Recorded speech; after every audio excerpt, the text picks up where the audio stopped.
Yeah, I think we have. My second one was over on that corner. Really? My first one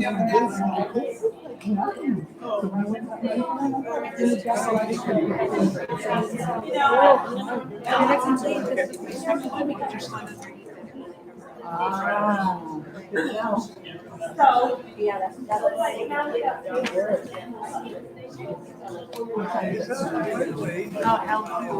It was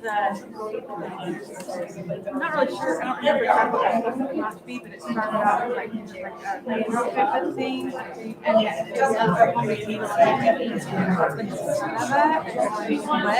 Like I'm so then I just same back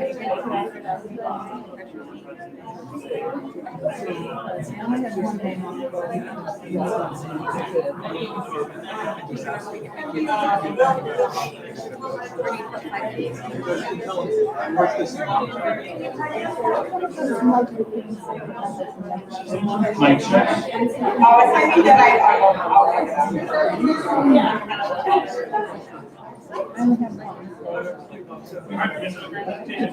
okay, great, thank you.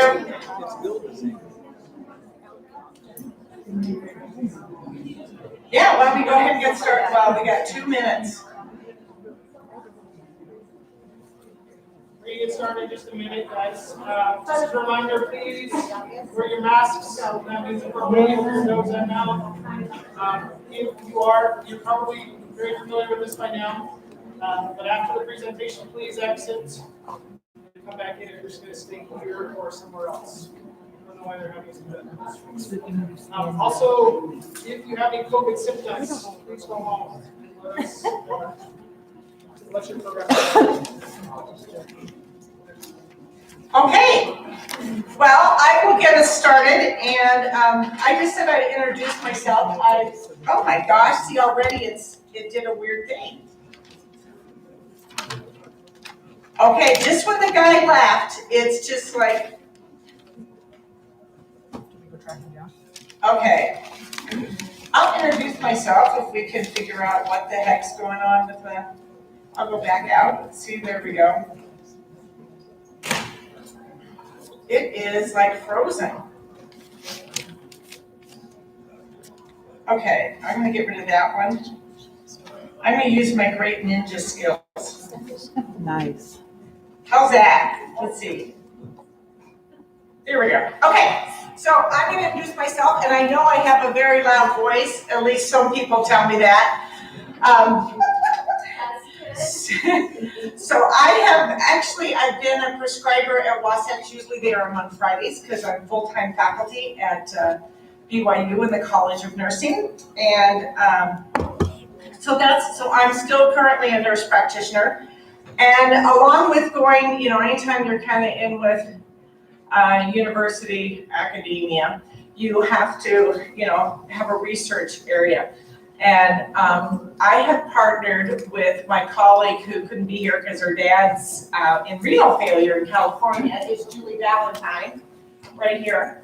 And we've been partnering since 2010 and looking at what is going on with sexual assault in the state of Utah. And I'll kind of go where we've gone so far in our journey and some of the latest data. A lot of it is not published yet because besides getting a lot of data, it just takes a lot of energy. Julie is a sexual assault nurse examiner, and she's currently the Associate Dean of Undergraduate at BYU. And what started her on this journey was she wondered when she was doing examinations, sexual assault examinations, of what happened to these cases. And then I got involved in 2010 when she stopped me in the hallway and she said, "Hey, what's going on? We're seeing a lot more people with mental illness this summer. What's going on?" And I was like, "Well, I can tell you what's going on." Okay, I won't get into that. Anyhow, so both of us have been working together. We just got last year a National Institute of Justice grant to continue our studies for $250,000. And We are looking at building machine modeling. Yeah, I'm getting more into statistics. It's really kind of blowing my mind. But it's always good to be challenged. So first I want to give a warning if anybody's been traumatized that you might find some of the material to be a little traumatizing, and do what you need to do, your healthcare providers, what you need to do for yourself, but I always give this warning. We're going to be looking today at some of the variables that are related to sexual assault, and I can tell you specifically what's going on in Utah County. And some of it's very interesting, we're a little bit unique. And also I'm going to tell you a very, just submitted this 2 weeks ago, an article about the prevalence of pre-existing mental illness in victims of sexual assault. And that's not people with severe mental illness, I'll just tell you that. And I also feel like it's very important that you understand what happens with the forensic medical examination and what sexual assault nurse examiners do so that you can prep your clients and have them understand that. And also we're going to look at what's been, what impacts DNA and doing that and some of the legal implications. And also we just finished a report for the state of Utah, the Office of Victims Reparations for what are evidence-based treatments for sexual assault specifically, and made some recommendations that they're now going into Utah policy. Okay, I was going to show you this funny little clip, but it didn't work. All right, so first off, what I learned really quickly is I just can't talk about experience. It's really not, it might be interesting, but we realized really early on we had to have data, and we had to have really good data. And Julie and I like these quotes. The goal is to turn data into information and information into insight. And from that, we can actually do changes. It's a capital mistake to theorize before one has data. When we started down this road, there were a lot of things that we thought, it's kind of like the misconceptions that, people have about mental illness that turned out to not be true, so just, but with data, we've been able to start enacting some change. Okay, let's see, there we go, okay, there we go. So what happens when someone reports? So they can report to police or they can go to a hospital emergency room. We have really good data that shows that a trained sexual assault nurse examiner collects better evidence than a resident who's just trying to do swabs blindly. And what a sexual assault nurse examiner will do, and in this state, 85% of all of the, even including rural areas, are serviced by sexual assault teams, which has a sexual assault nurse examiner. And of course they will get consent, but it's just not collecting evidence, they're providing physical treatment. They do the physical exam, but they will treat them for injuries and STDs and everything like that. They will kind of talk a little bit more what they do, but they get them connected up with resources. One of their main things is collecting a sexual assault kit, which we call SAKIs. And you probably remember a few years ago was in the news that nobody was submitting. I'll tell you what's going on here. So what they do is they are very highly trained nurses. They collect evidence. They document the injuries. And hot tip, and I'll tell you this has come out of some of our research, to collect evidence, the assault has to happen in less than 6 days. All right, so they are extremely compassionate. Like I said, they provide care for injuries, head-to-toe exam, advocacy, resource immunizations, and they always usually have a victim's advocate and really get people hooked up with that. Now, if someone doesn't want to report it to police, they can still see the sexual assault examiner, and it's just a restricted case. They can choose to have DNA evidence collected and have it held, or they can choose not to. Except if they're a minor, then it's kind of mandatory reporting. So a difference there, but the big thing is the victim always has the ability to make choices.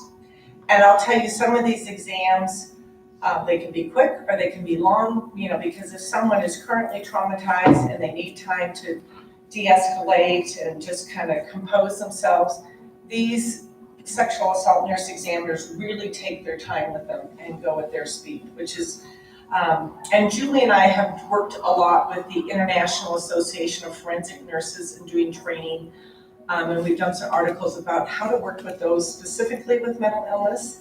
And because what we discovered is they wouldn't do exams on anybody that was actively hallucinating because they interpret that as being very aggressive. And so how to handle and de-escalate clients. So we've been doing a lot of cross-collaboration professionally to try to educate. All right, you're probably looking at this and going, yes, memorize this and there's going to be a quiz afterwards. So from each sexual assault charge, we have a whole team of research assistants. We collect over 300 variables. And that's everything from the assault and injuries and also DNA. So we then follow through with what happens at the crime lab, and that's how we kind of make connections and figure out like, okay, where's the best place to swab and how many days and those type of impact things. This is where this looks really busy, and it is. We spent a lot of time training our research assistants. But behind every one of those lines is a victim. And when you think about it in those terms, their case and their story might not have an impact, but when you take it together collectively and you can statistically analyze it, then it really does give them a lot of power. And of course, all of our stuff is de-identified.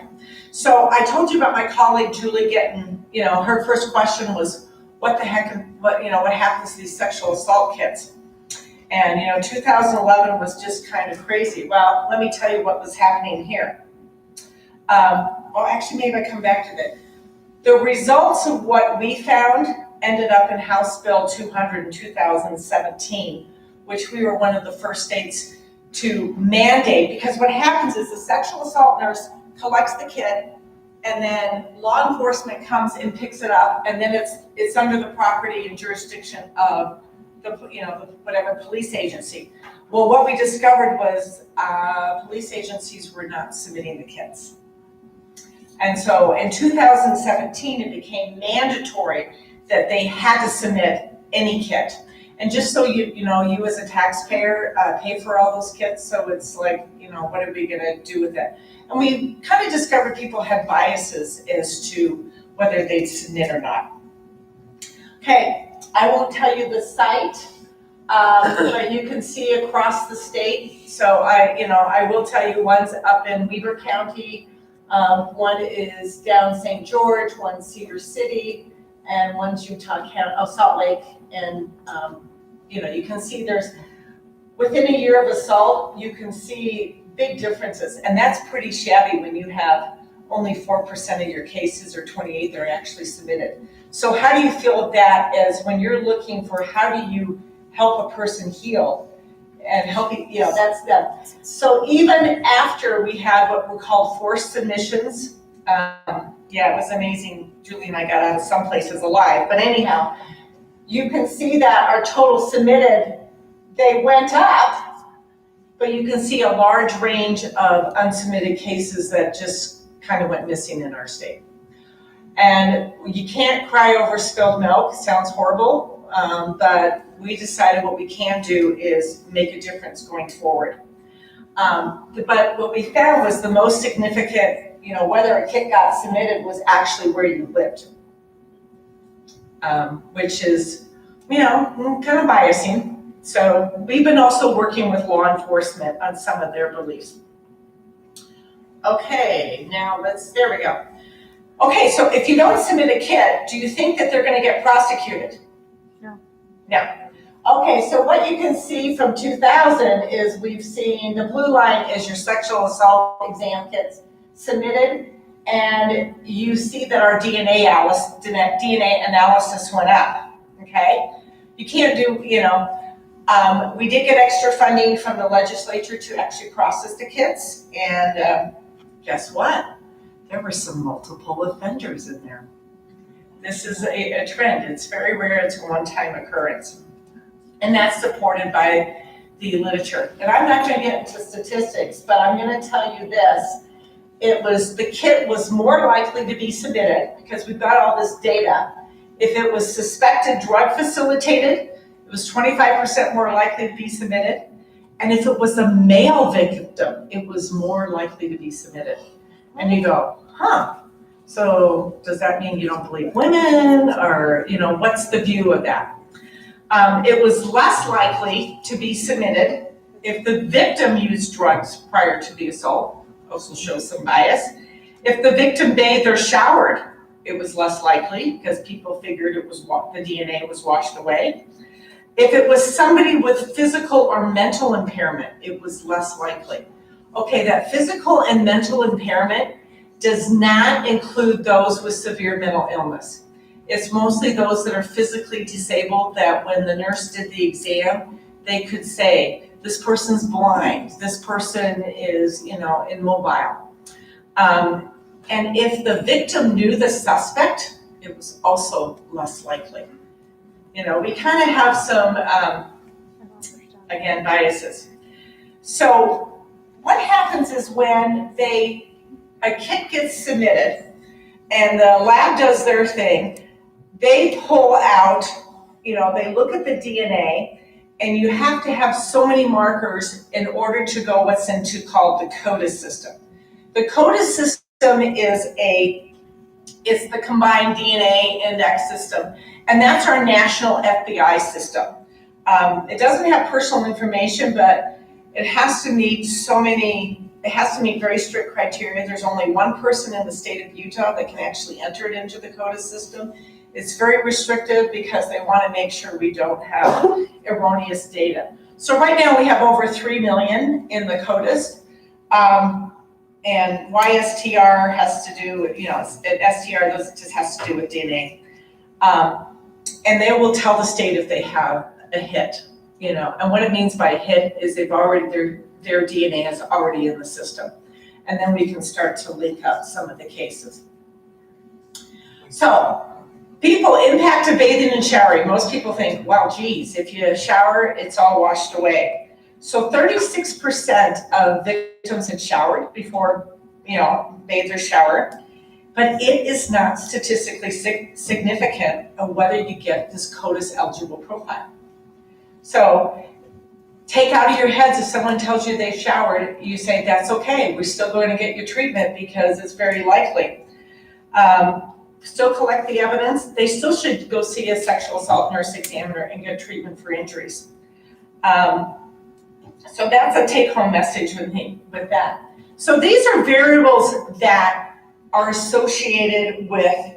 not associated, with development of a CODIS profile. The age of the victim has nothing to do whether you can get that.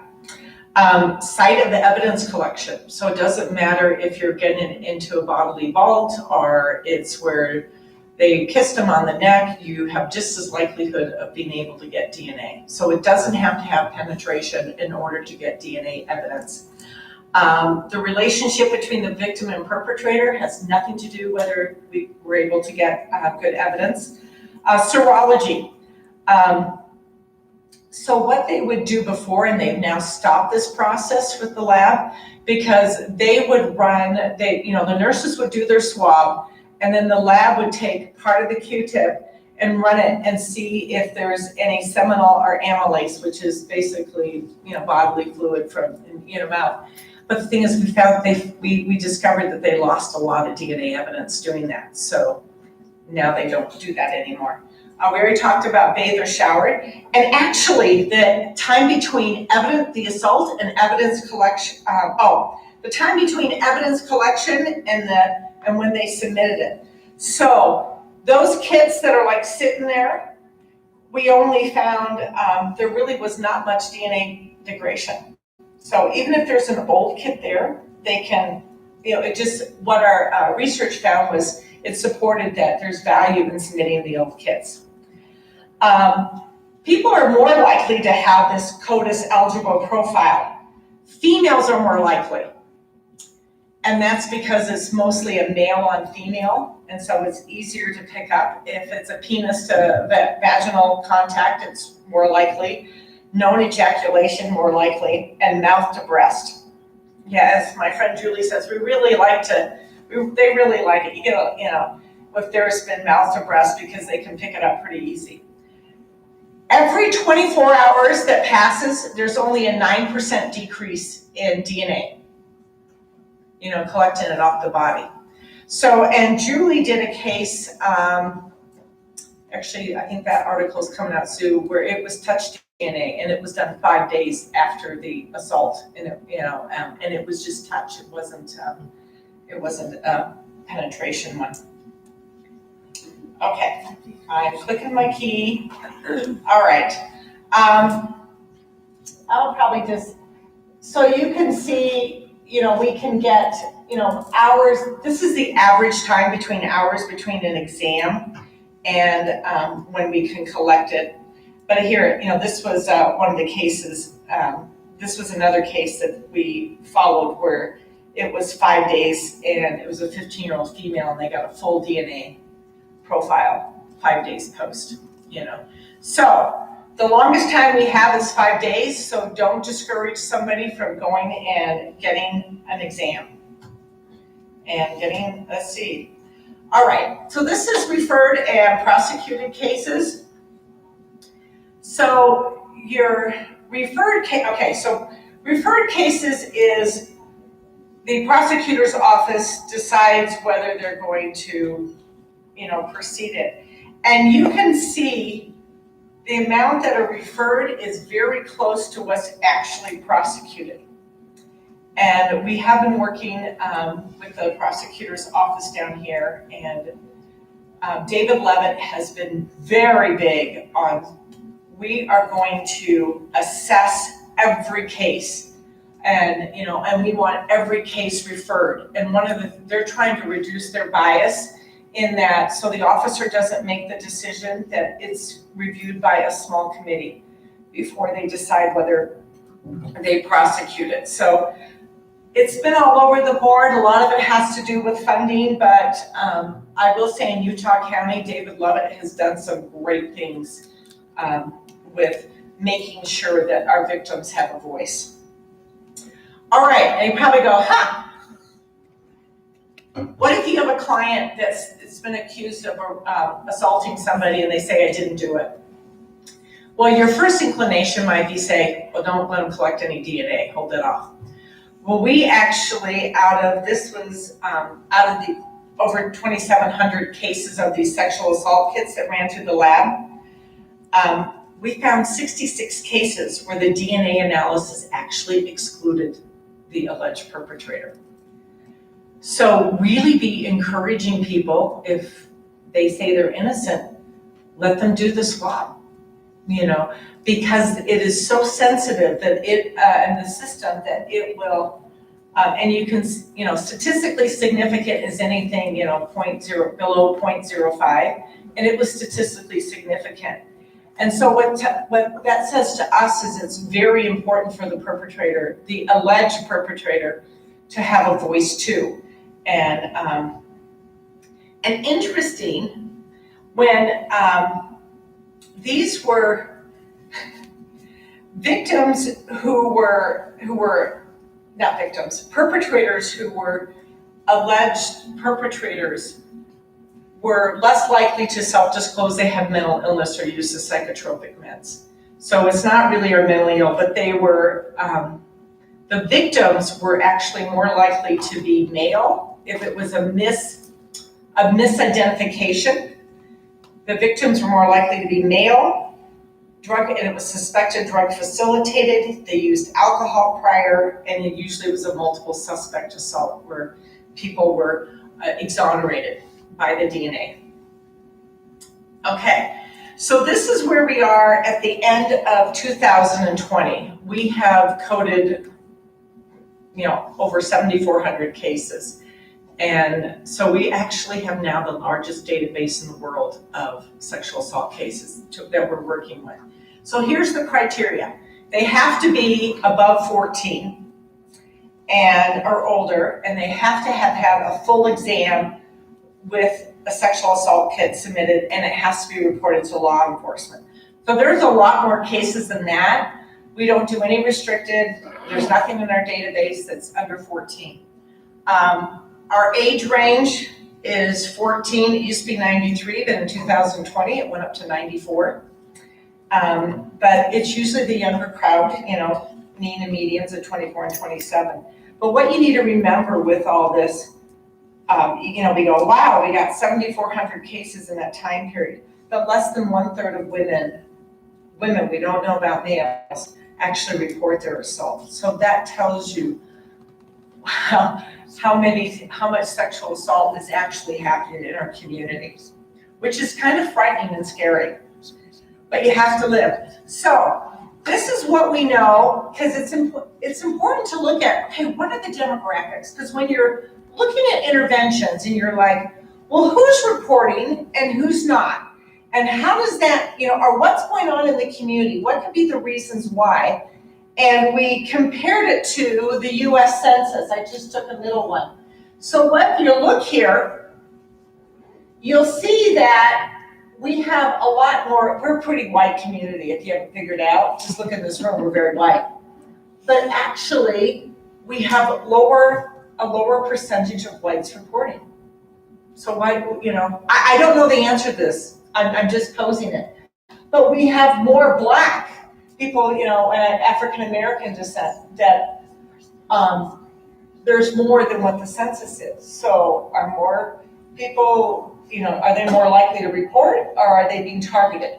Because we look at this in terms of not victim blaming, but what are the vulnerabilities that make somebody more likely to be sexually assaulted? Hispanics, we see, you know, kind of Asian Pacific Islander, you can see they're much lower.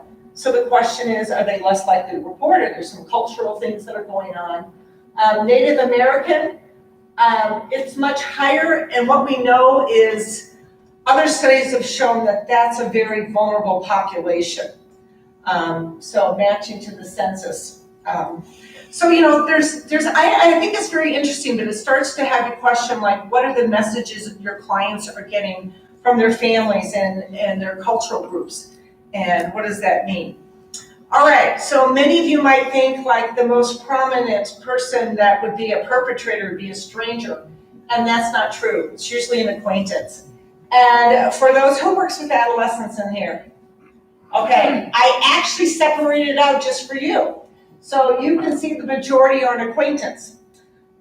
Spouse or partner, and let me tell you, the ex-spouse, they have a lot more injuries, the victim does. It's, I know, we always kind of cringe. Other would be somebody usually in authority, like their boss, you know, a family member, the bus driver, you know, those type of things. Unknown, some people just wake up and they've been assaulted and they don't know. Ex-boyfriend, you can see like your 14 to 17-year-olds, there's a much higher rate of that. That's a risk factor with their their ex-boyfriend. Location of assault. Majority are in houses or apartment. And actually, when we separated out the data, Utah County, 12% of assaults were in cars. So tell me, what do you think is going on in Utah County? There's more assaults in cars. Parking? We think it has to do with BYU and, you know, not being, so people are feeling comfortable in a car when it's really a higher risk location. But it's really sad when you have to say higher risk location when anyone, you know, everyone should feel safe. Outside, you can see cars go up really big time for adolescents. Hotels and motels, and others is like businesses, bars, you know, public parks, all of those kind of places that don't fit into there. Because, and we have shared this data with the health departments, because when we're looking at strategies and what they need to target, we can't do it all. You know, we just provide the data.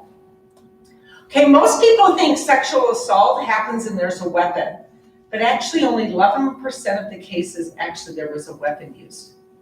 And so you gotta start thinking, so what is going on? We're gonna talk about that. Suspected drug facilitated is running about 17%.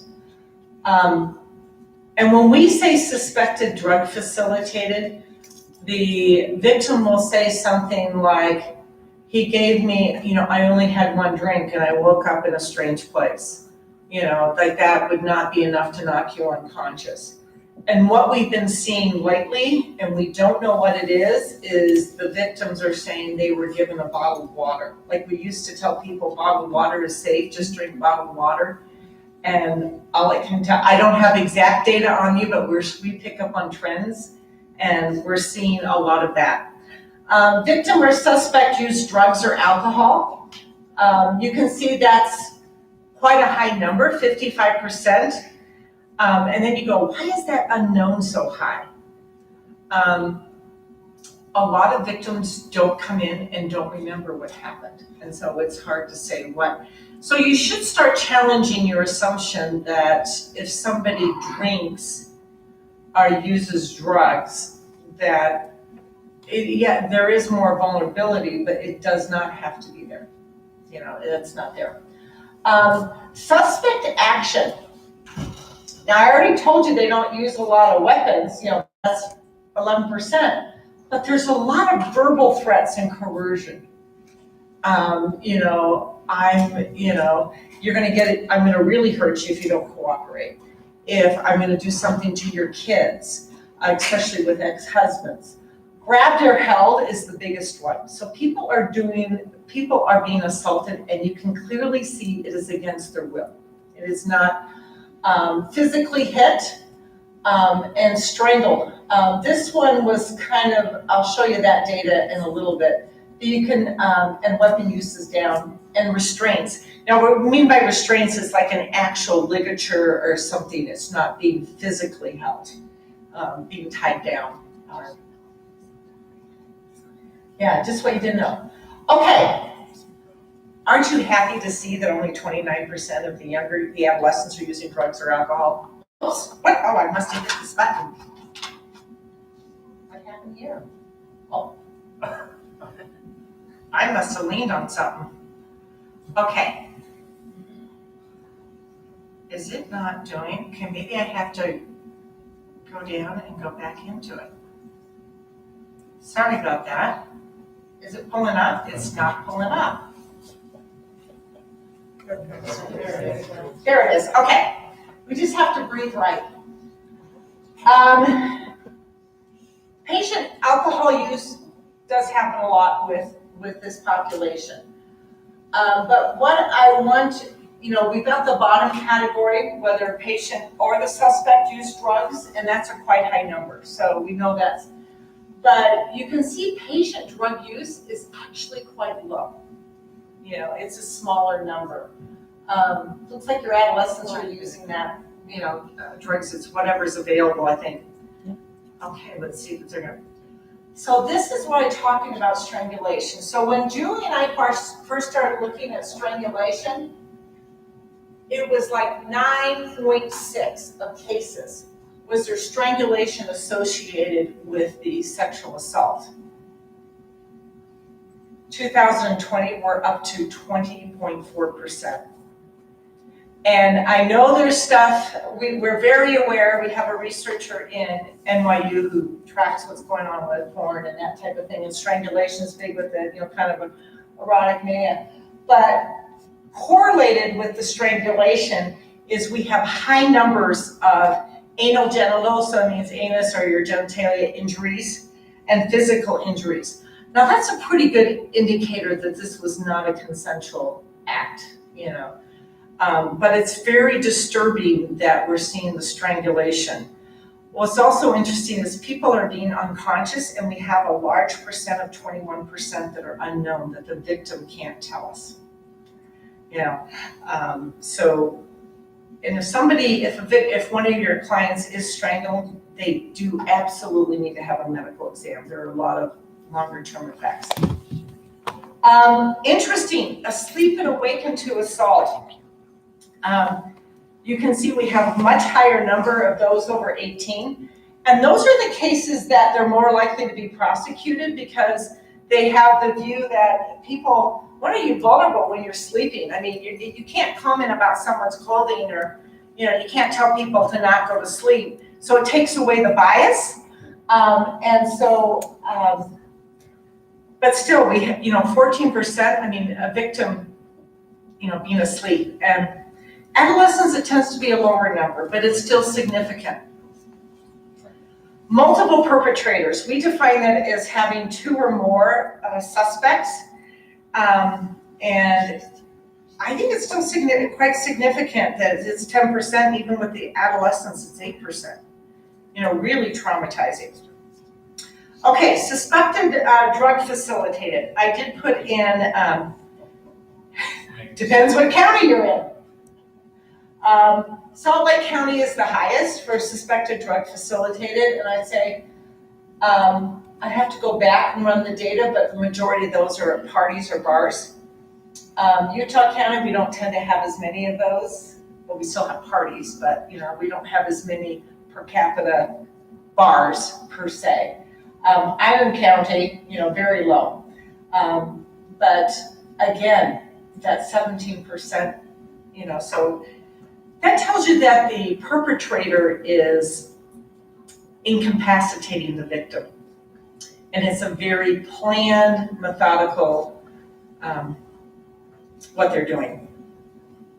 All right, so this kind of goes, I kind of told you, you know, a large percentage here. So patient, you know, you got patient and suspect will have, you know, 13 to 15% drug use. But there'll be more, the patient will consume more alcohol, and what we see is the perpetrator will be giving them more drinks. Say, take this. And so we think this is more of a means because there's a lot less that the suspect's using alcohol. It's another way to incapacitate the victim. I know I'm giving you lots of data. All right, you go, okay, now we're going to talk about condoms. Man, this slide is really dark. Okay, well, I don't expect perpetrators to be thinking about safe sex. You know, that's just not kind of in their mind. But you look at it, you know, low numbers, but look at the unknowns. 15 to 20%, you know, 15% for adolescents and unknown. That tells you that the victim really was not with it consciously when it's occurring, that they can't even say, you know, whether a condom. And then you look at ejaculation, I mean, larger numbers, because if it was a consensual act, they would know if their partner ejaculated. So, but this large number of unknowns of, you know, what's going on with ejaculation and condom use and that victims. And see, this is where we've had to do some education with law enforcement because they expect the victims to be able to tell them that. And if they can't tell them that and can't give a concise story, then they start to think that they're lying.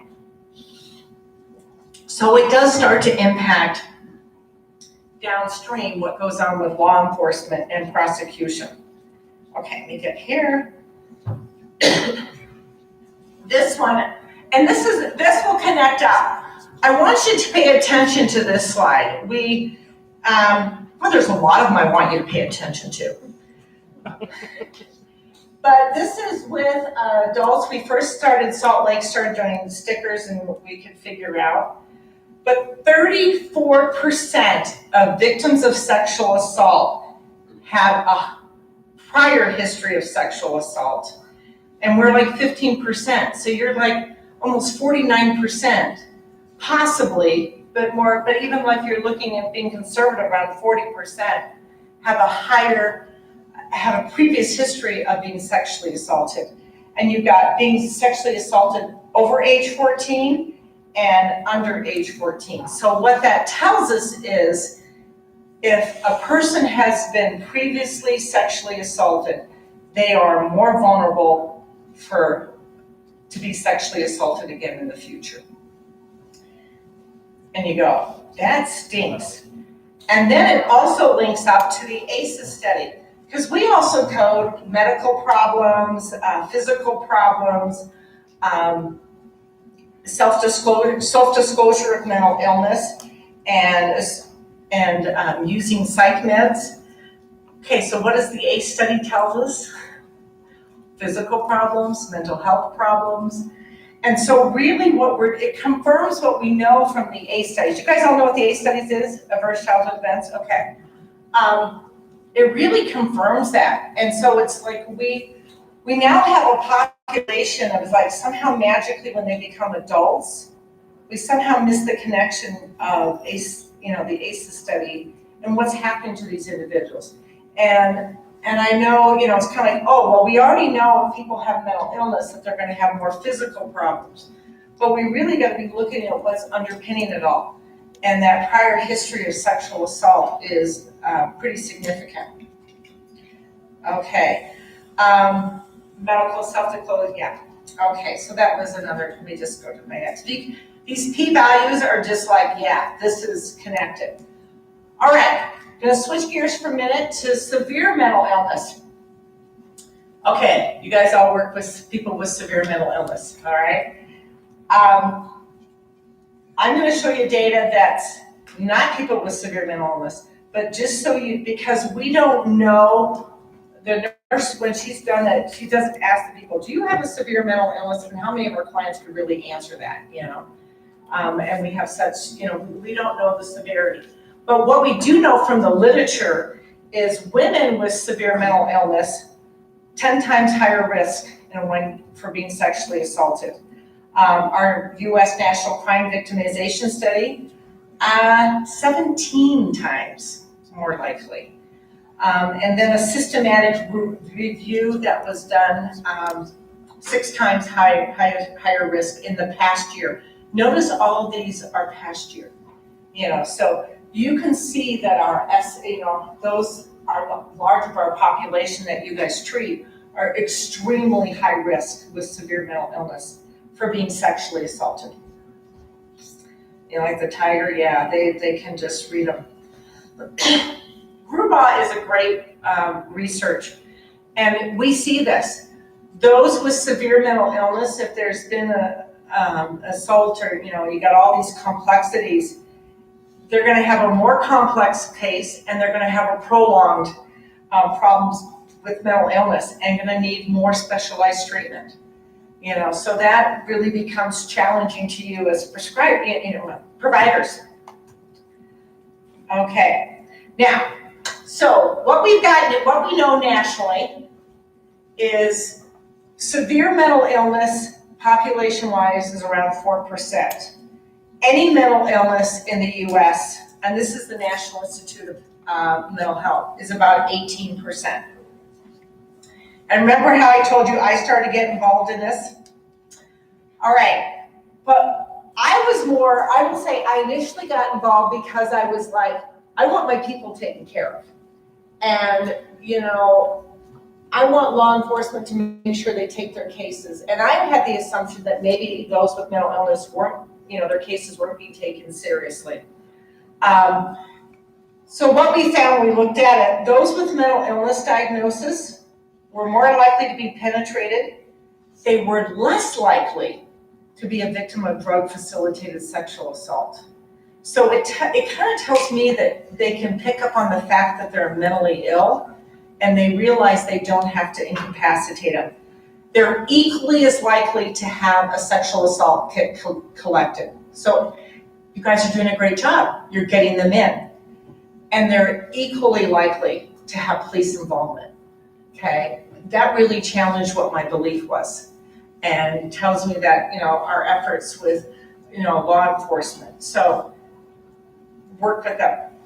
Okay, so adolescent and adult sexual assault, I kind of covered, so it kind of follows with the ACEs.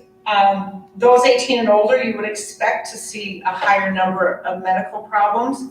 But then when you look at adolescents, 28% have current medical problems.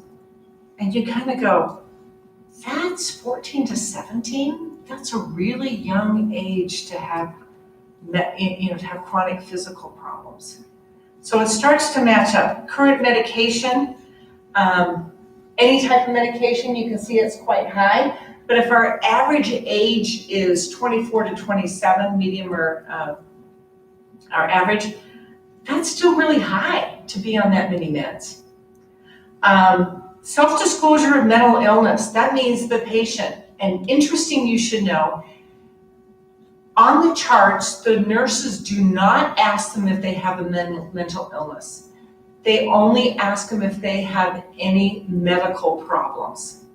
So these are patients that are self-disclosing that they have a mental illness when they're being prompted with any medical conditions. Yes? Is there any indication, because a lot of the girls I work with, they have a lot of somatic or psychosomatic complaints. They have a lot of what? Psychosomatic complaints. Oh, yeah. Is there any indication of how much that 28% is? We don't know real? psychosomatic, we only know what they tell us. Okay. So there is not a medical review of their doctor's chart. Okay. Yeah. But then when you look at it, so the way we code it is we had one category for if they self-disclosed they had a mental illness, and then we had another category of if they were using psychotropic medication. So I'm the one that coded all those charts. So and actually another colleague of mine who's now since retired, but what we looked at, if there was any medical reason that they would get a medication for a non-psychiatric purpose, we didn't count it. So we were very restrictive. So like for example, Cymbalta duloxetine is used a lot for people with chronic pain. Well, if that's the only med they're on, but they disclosed medically that they had a pain issue, we kicked it out. If they had any history of migraines, we had to kick out any of your mood stabilizers. So we were very restrictive on that. But when you remember, I think it might be the next slide, but even your 14 to 17-year-olds, 37% doesn't match up what's happening nationally. So it tells us that the victims have pre-existing mental illness prior to being sexually assaulted. That's a huge vulnerability. Okay, let's see if we'll do that. Oh, look, I checked the button. It just leads me to think about what are we doing to protect our clients and educate and okay, so physical or mental impairment of age 14 to 17, 3%, but 10% had identified, obviously the perpetrator. So anybody that's disabled in any way that they can see, that a perpetrator can see, they're much higher risk. Okay, so when it depends on the timing as to whether you can see actual bruises and that type of thing, but there are people with darker skin, it's much harder to detect bruises. But most people when they have consensual sex don't walk away with bruises and abrasions and lacerations. Yeah, that's kind of a good indicator that it's not consensual. The most common location is extremities, and usually that's because they're being held down. And our range is 0 to 90 injuries. Yes, 90 injuries. We're talking pretty bad.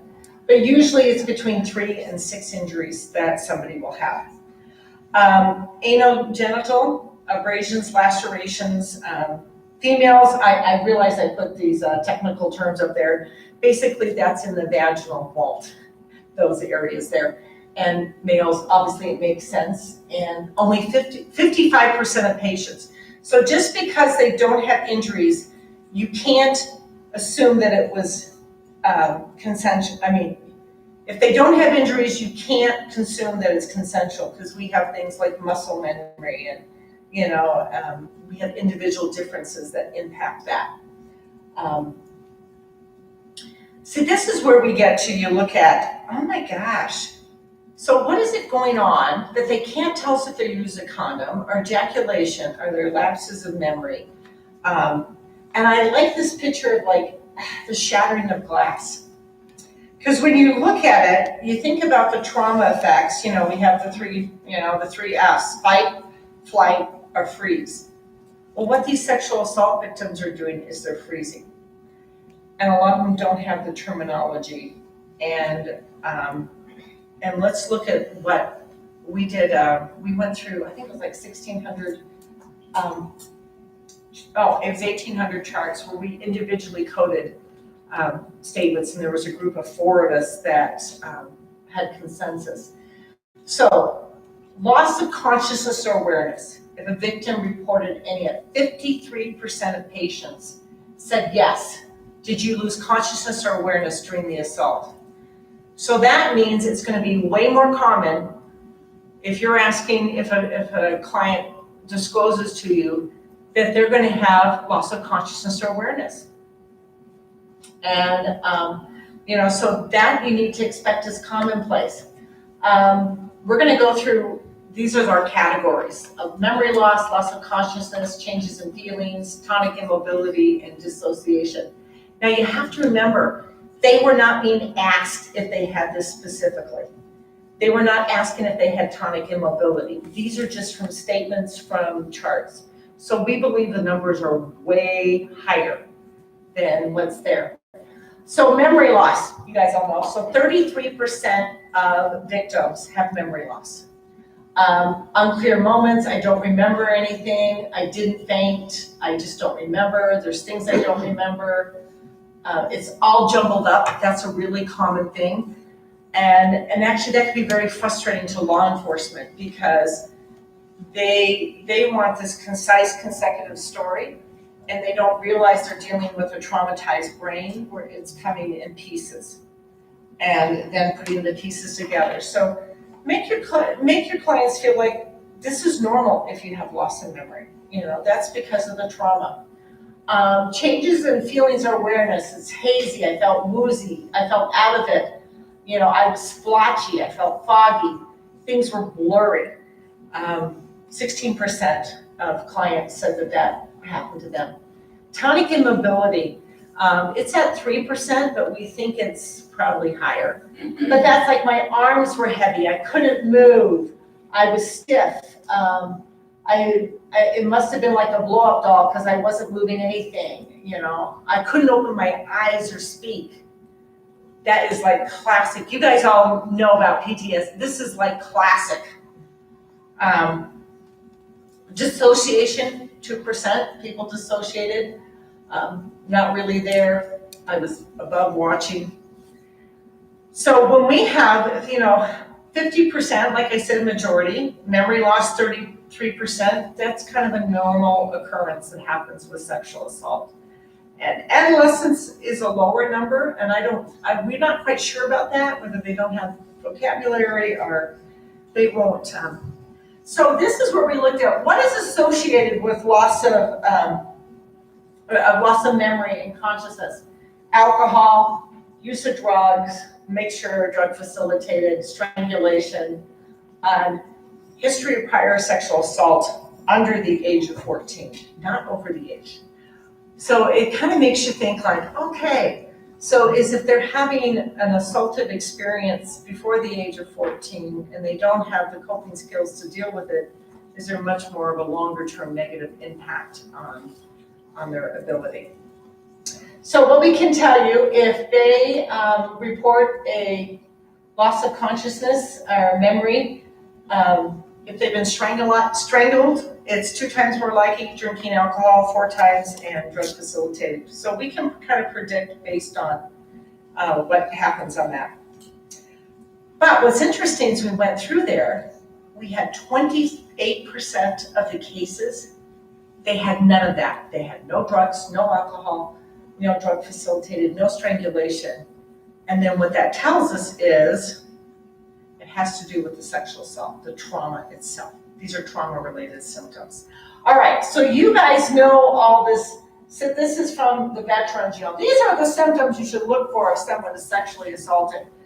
And it's kind of like a checklist. Okay, well, if you have so many of these, then yeah, well, no. What we are finding, and I'll show you kind of next, is self-harm thoughts go up, suicidal thoughts, and we now have nurses in the state of Utah that are checking people for self-harm thoughts and also checking them for suicide and making sure they have get into services. And starting using substance abuse, to kind of numb. And, it kind of makes sense. So what I'm going to tell you is there is no typical presentation for after someone's raped. They don't all have to be crying. Some can be laughing, hysteria, anger.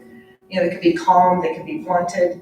So you need to really check at the door any preconceived notions about how a rape victim should present. Because can any one of us predict how we're going to do in a trauma situation? And it's really, it's unpredictable. Okay, so this is what I am making it through here.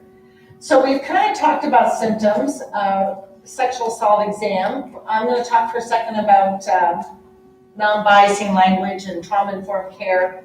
And, okay, words. Words are very powerful. We did a survey with West Valley on victims and their perception of how the police treated them and whether it was a trauma-informed interview. We did some training with that police department up there.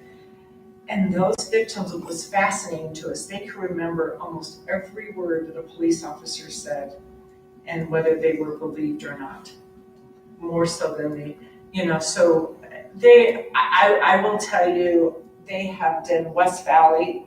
I have nothing but admiration for the way they embraced and really wanted to provide appropriate care to victims. And they even turned over some of their taped interviews and had us give them feedback. Now that was pretty scary, though. It was for them, but I just really impressed that they really want to do better. And they have done better according to surveys. So choose your words wisely. And these might be things that you don't think about. So avoid consensual sex language that describes assaultive acts. So don't say, oh, you had sex. No. All right, you need to say, oh, he forcefully penetrated your vagina. You need to call it like it is. Because the victim hears that you're not believing them and you believe it was consensual and you're minimizing the trauma and the assault that they've had. Avoid eroticized language that creates kind of an intimate, non-threatening thing. Oh, he fondled, your report, he fondled her breasts. I don't think if you're being assaulted, you would describe it as fondling. He grabbed, you just, and non-consensual, that really doesn't describe what happened. It's a sexual assault. Yeah, and you just need to, and when you're talking with your patients and they're saying, oh, it wasn't consensual, it's like, that sounds like it was probably that sounds like more of a sexual assault. And help them define that, because there needs to be some validation as to what happened to them, that this really was traumatizing. Important to avoid terms that objectify and blame the victims. So I'll give you an example here. So if you're reformulating, it's like, well, you shouldn't have gone to that bar, you shouldn't have gone to his house. You're making the victim feel like they're responsible for the crime, when, it'd be like, hey, you shouldn't have fallen asleep. And then you wouldn't have been sexually assaulted. Though that sounds absolutely ridiculous. So you really have to kind of set aside any kind of biasing judgment calls you're doing. You need to avoid kind of statements that imply consent without the context of force. So like, oh, so you did oral sex on him. Didn't I show you that slide where like over 60% are coerced and threatened?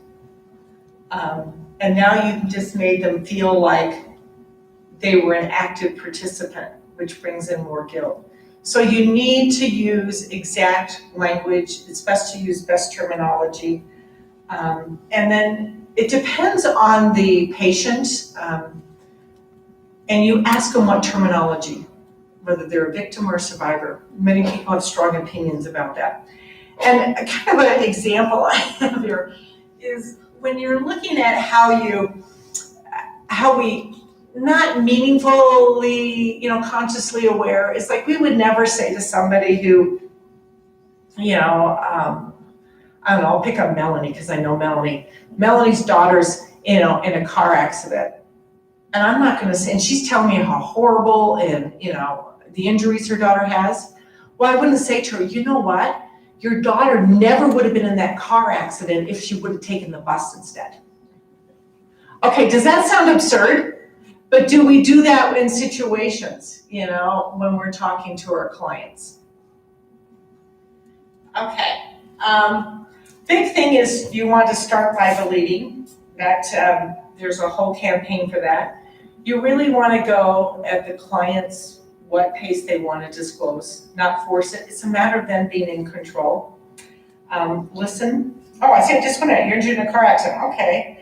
You don't want to say, well, why were you out late? It doesn't matter. Why was the perpetrator out late? It's kind of like years ago. I won't say which institution. They used to issue freshmen whistles, and they're supposed to blow the whistle if they're being, sexually assaulted. And it's like, well, where's the whistles for the perpetrator, Watch out, I'm gonna assault you. I mean, it's just like, we think we are doing interventions that are not really helpful. If someone has been sexually assaulted and you're working with them, get permission to touch them at any point, because that, you don't want them redoing the trauma. Okay, so this slide I'm kind of looking at. You guys are seeing people, right after an event, we look at it like the sexual assault. What interventions can we do to prevent, if they've got acute stress disorder, and also so we prevent so that it doesn't go into PTSD. But then there's this whole little area about what can we do to reduce people's vulnerabilities? What kind of education do we do that people can, live a life and be free? Okay, so we just completed this. You can see it just went to the, our systematic review just went to the state of Utah just here at the end of October. And this is what treatments are effective for sexual assault. Okay, so this doesn't get into physical assault. This was our narrow spectrum. Psychotherapy based, there were 23 different types. These are the ones that have the best evidence.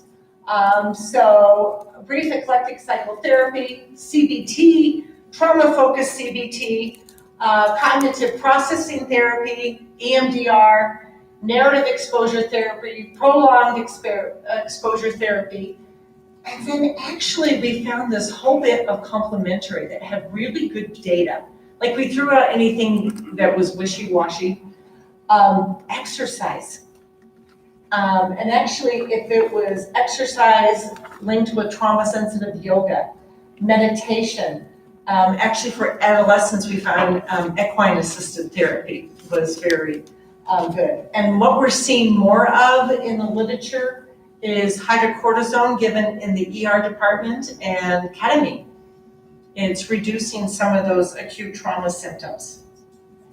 I just ran these because I have students that are presenting in the International Forensic Nurses Conference, and I just ran. So this posed the question, don't be afraid to ask questions, because the center up in Salt Lake, they're reporting that a lot of transgender people are coming in and been sexually assaulted, but they're not seeking care. So it's like, what is going on? Why do we have this discrepancy? And the literature says that it's sexual assault among transgender versus cisgender is much higher, but they're least likely to seek care. And this is what we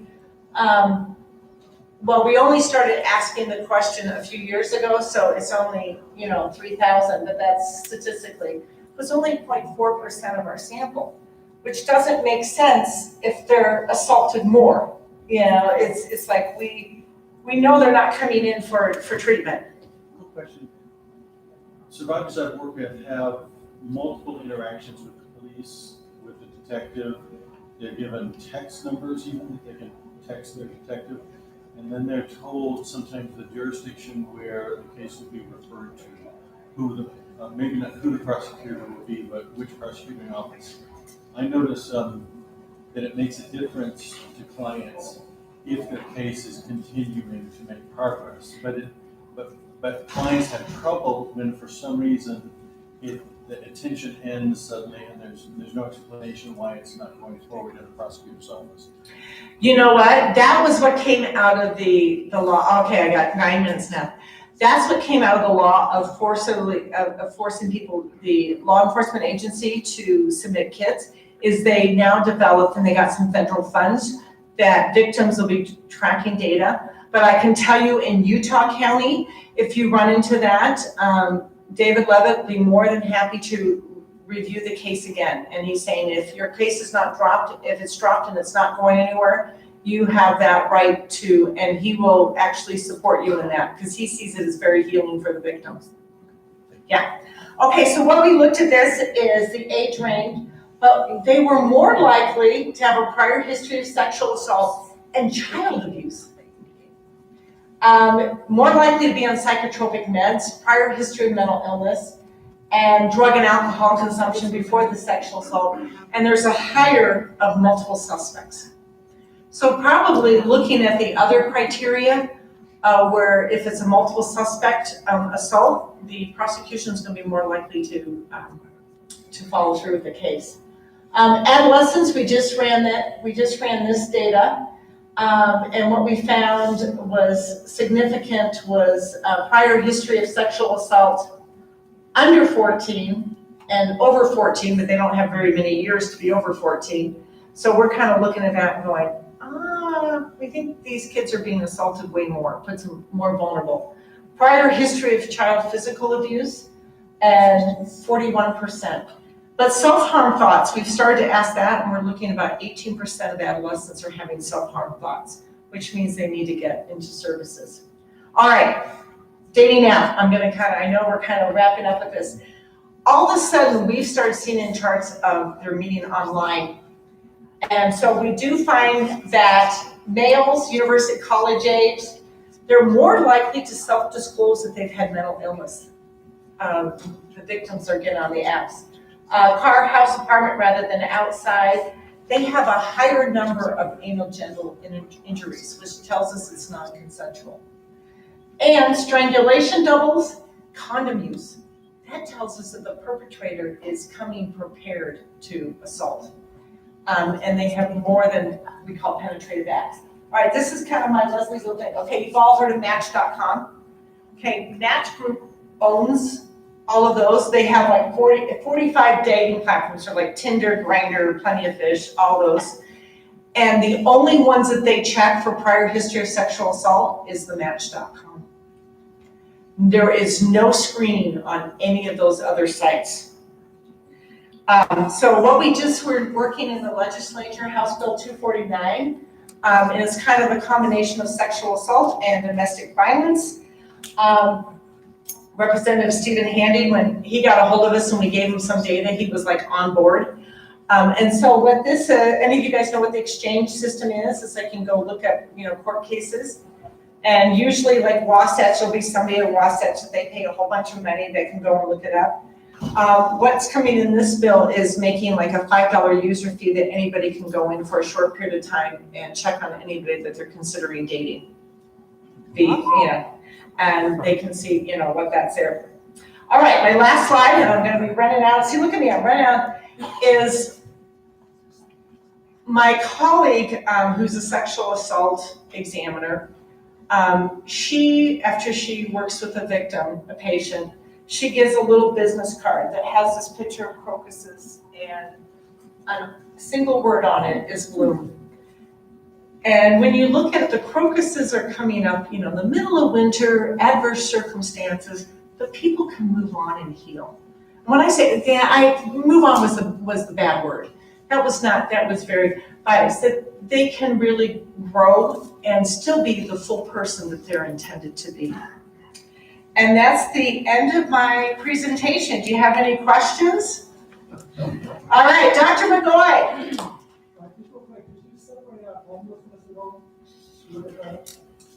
No, but we are tracking that now.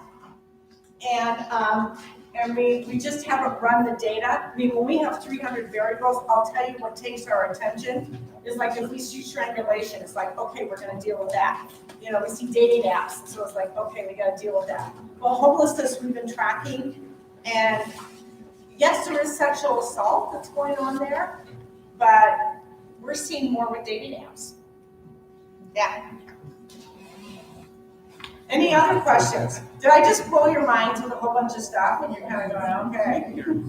Well, hopefully my intention was to give you data so that you can kind of challenge some of your preconceived notions so you can better serve the clients at Wasatch and even your friends and family.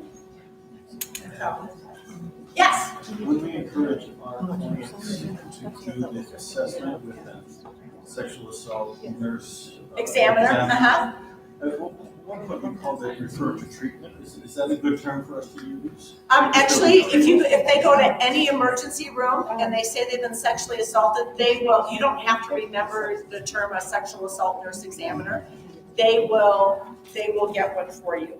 And they have nurses on call 24/7. And they are very compassionate, there's male and female sexual assault nurse examiners. And they have to be certified. There's a national kind of training because you want to have not only good care providers, but you want to ensure that your evidence is spot on. What you're doing. Yeah. Just a quick question: how long have they had this certified nurses? Because I worked in AER probably 25 years ago, and we asked the nurse to get it. Yeah, good. It's actually, they started their own exam, so it's probably been the last 10 years, and then each state gets to decide how many, whether they put that into legislation, and I'll tell you, Utah's pretty well covered by them. Yeah. Yeah. So the kids paid for it, but who pays for the service in the hospital? In the hospital? Yeah. Actually, there's some funding that goes out of your funds to pay for the sexual assault nurse examiner to see them, and it kind of comes out of a pot, kind of a money.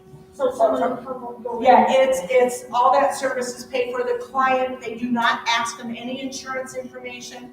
It is absolutely free to them. And then if any type of follow-up service, victims, those programs, there's no fee for those. And then, what we're recommending to the state, they can apply and, get so many sessions or, done some education about what a person needs. Especially, they'll need more if it's more complex, if they have past history of trauma. Yeah. Any recommendations for how to, whether to prep and how to prep a client for sending them for exam? You know what? I would just totally take them in and let them say, you have been assaulted, and let's go in and get you treated. And then leave the decision up to them. People will choose what's best for them, and we need to honor their choice. Okay. Yeah, but just get in there, it's like you're gonna have injuries. What I know is you're gonna have injuries, and let's get them treated. Yeah. Okay, any more questions? Okay, now Wasatch knows